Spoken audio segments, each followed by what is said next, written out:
Tatalon ka na naman. It's good to be from the beginning talaga. Babasahin mo yun. And then you meditate. Mas maganda yung nung nagdadrive ako ng over sa Pilipinas, meron ako naging passenger. Isa RC Pero sabi niya, Pastor, hindi naman ako pastor at that time. Ay, pastor na pala din ako. Hindi, pastor na pala ako sa Bicol. Sabi niya, Pastor, even though grabe, inaamin niya na lahat ng kasalanan ay doon. Pero sabi niya, nagbabasa pa rin siya ng salita ng Diyos. Hindi nawawala yung salita ng Diyos. Para sabi niya, balang araw, sabi niya, ito rin po kasi yung magiging hatol. Sabi ko, okay rin yung, parang okay tingnan, pero magbabasa, walang application. Diba? Minsan may mga tao lang na ganon sa buhay natin. Na nabasa na nga natin, nandiyan naman si Lord. Or yung iba na principle of life na total, patatawarin naman ako ni Lord eh. Kaya patuloy na lumalamoy sa kasalanan. So, you should have meditation. Na Lord, ito ba ay para sa akin? Lord, you guide me in this way. Para at least na masaya ang buhay. Natatawa din ako kahapon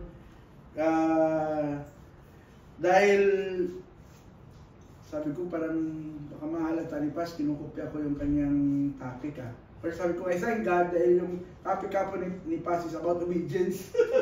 Yung sabi ko, wow, parang nandun naka-highlight yung mga verses na nilagay ko rin. Sabi ko, ayos ibig sabihin, isa confirmation na tama po yung i-deliver ko na salita ng Diyos para at least na maging in line para sa lahat.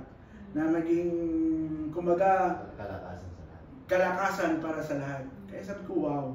So always meditate. Meditation is deep, continuous reflection on the Word, not just passive reading, but active engagement. Laging active tayo sa pag-engage. Hindi yung active na kipag-debate, iba yun. Hindi yung active tayo, ito ba yung Lord? Diba? Hindi ko lang alam sa experience na buhay nyo kung meron kayo nabasa tapos wow, parang na-refresh kayo ba? Na in spite of all those troubles, in spite of all those na mga naranasan natin sa buhay, wow, salamat Lord, meron kang salita ng Diyos. Nilalamnan mo, tapos bigla hindi mo malata, tumutulo na pala yung luha mo. Tumutulo pati sipon mo. Diba? Masaya, di ba? Kaya kapon sabi ko nga, nung nanonood kami din doon sa kainom pastor, marami nagpasalamat, but they couldn't hear. Habang buhay pa po kami, huwag po kayong mga hiya. You could have us, you could, kahit saan po tayo magkita, natandaan ko tuloy yung asawa ni Kuya Buyet, hindi ko siya natandaan. Binabati niya ako doon, naglalakad ako, sabi, Pastor, sabi ko, ay, saan ka na? Saan mo ko nakilala? Nawali ko, siguro sa medyo may amnesia.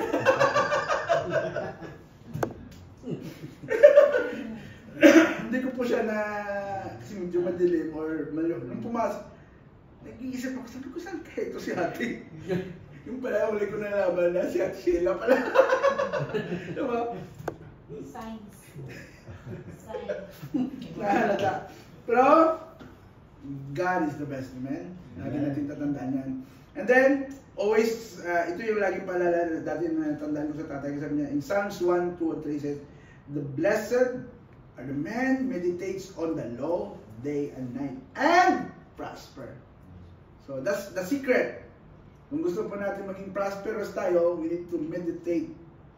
Kasi iba po yung wisdom na nanggagaling sa salita ng Diyos. Iba po yung wisdom na nanggagaling sa ating Panginoon. Amen? It will direct our path. Yung tuwid na daan. Amen. Hindi yung palikulikong daan. Yun po yung kagandahan ng salita ng Diyos. And then not just that, in Philippians 4:8 says, think on things that are true, noble, and just, and pure. Yun yung mga bagay pag meron tayong salita ng Diyos. Puro mabuti yung gusto mong hangad, mabuti. Kaya nga, the only thing right now in the world, because makikita naman siguro sa news, what is happening in Los Angeles, what is happening in Iraq, in Israel and Iran. Maybe it is already a biblical sign. We should be ready. Pero we should always meditate the Word of God. Kasi minsan, may takot mga. Hindi ko lang alam ha. Lalo na pag nakakasi ako, almost nasa internet ako buong araw. Yun lang po yung home base ko kasi yung trabaho ko. Kaya nakikita ko pero hindi ko siniseryoso. Pray ko na lang kasi sometimes humanly na pumapasok na merong fear. Lalo nag-news ang UAE, maraming na-delayed na flight, maraming kwan kasi due to war, due to that missile nila, pamisile na sila. Diba? Ganun na yung away sa ngayon. Pero we thank God if we have the Word of God. Siguro hindi ko man alam kung anong iniisip ni Netanyahu, but let's pray for Israel. Let's pray always for peace for this country. And let's prepare also ourselves. Kasi sabi pa nga nung district superintendent ko before, sabi niya at age of 16, he is already preaching, Jesus is coming soon. 16 siya nun. Ayun, kinuha na siya ni Lord. Pero sabi niya, naniniwala akong malapit na. Kaya kanina nung kinakanta yung mga malulupit na kanta natin, sabi ko naalala ko tuloy. Naalala ko nung kabataan. Yan po yung mga favorite song ng tatay ko. Kaya thank you. Kuya Robert, yung feel mo yun. Yung wow. Diba? Na God is reminding us He's really coming soon. So kailangan natin ang salita ng Diyos. We need to meditate the Word of God. So, and then, third is that we need to have the purpose. Ano yung purpose of obedience? Thou shalt not miss, observe to do according to all that is written therein. Kailangan nating sundin yung lahat. May kwan ito eh. If you wanted this obedience as a purpose, there's a lot of promises in the Word of God. If, merong if. Hindi ko masabi kung ano yan sa English proper.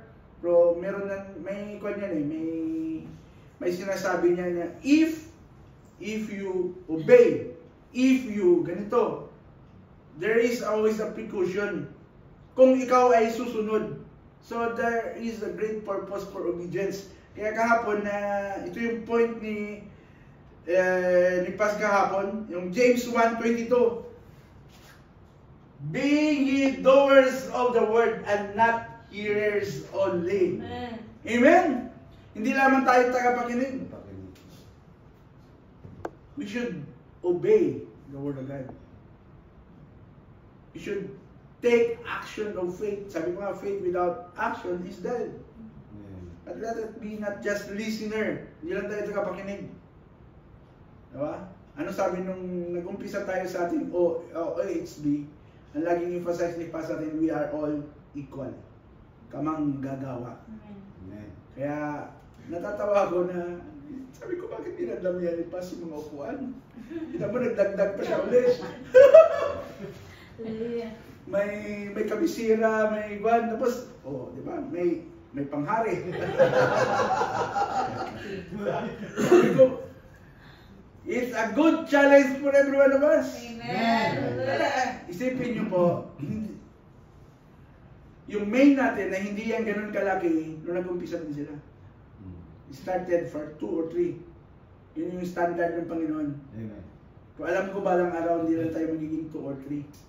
Diba? Sa ngayon, i-enjoy muna natin yung moment na ito.